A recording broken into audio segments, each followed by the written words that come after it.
This island has one of the most disturbing histories in America, and no one really knows the full truth behind it. So like I said before, this island was owned by multi-millionaire Francis Sheldon, pictured right here. And Francis and a number of other local men from Michigan, including this guy, Gerald S. Richards, ran a boys' camp on the island. They would fly kids to the island on this airstrip, kids from the YMCA and other schools and communities in the area.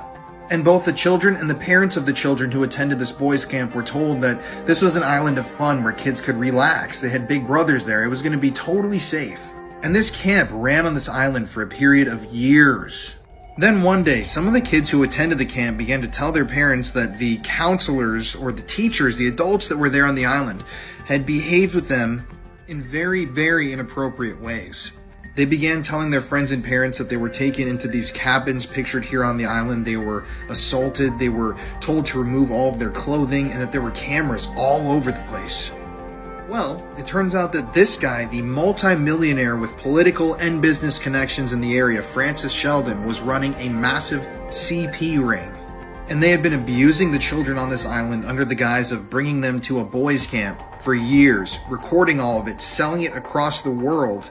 And some of the more affluent clients of their business were even allowed to take trips to the island themselves to see some of these young boys. Now, this story bears an obvious resemblance to the story of Jeffrey Epstein, but there are some very, very strange things that are happening here that nobody knows about, and the government still refuses to talk about to this day.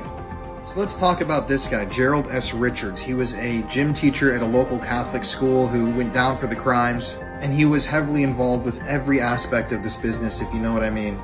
Well, it seems like through his political and business connections, Francis Sheldon was actually tipped off that he was about to be arrested and raided and charged with these horrific crimes.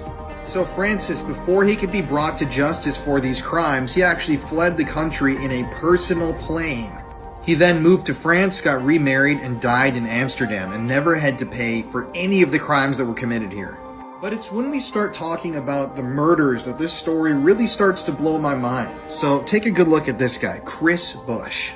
This is Christopher Bush's father, Harold Lee Bush. Now, he was an executive with General Motors, and the family was obviously extremely wealthy. They were politically connected, and they were very connected to every business in the area. These guys had a lot of power.